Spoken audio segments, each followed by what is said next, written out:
In today's video, I'm going to teach you how to create pre-filled links for Google Forms.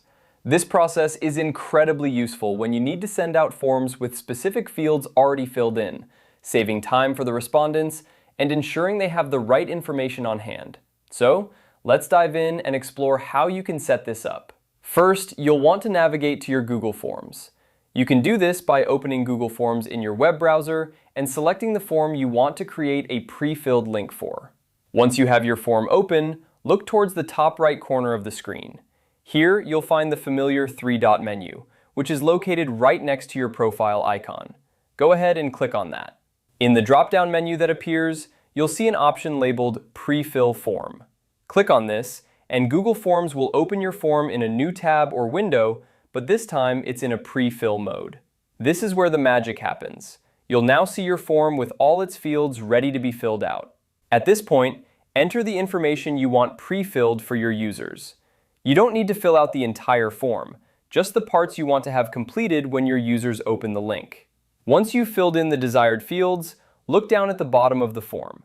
You'll see a button labeled Get Link. Clicking on this button will generate a special URL that contains all the information you've pre-filled. This URL is what you'll send to your respondents.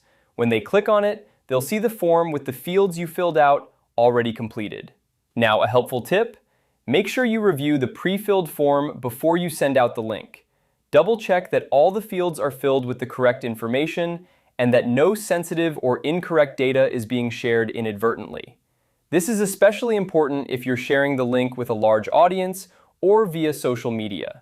Creating pre-filled links for Google Forms is a straightforward yet powerful feature that can enhance the efficiency of your data collection process.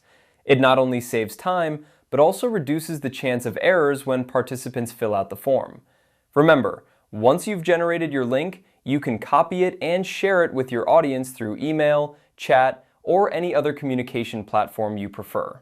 And there you have it. You've now learned how to create pre-filled links for Google Forms, a simple tool that can improve how you gather information. Thank you for watching, and I hope you found this tutorial helpful. Be sure to subscribe for more tips and tricks to make the most of your digital tools.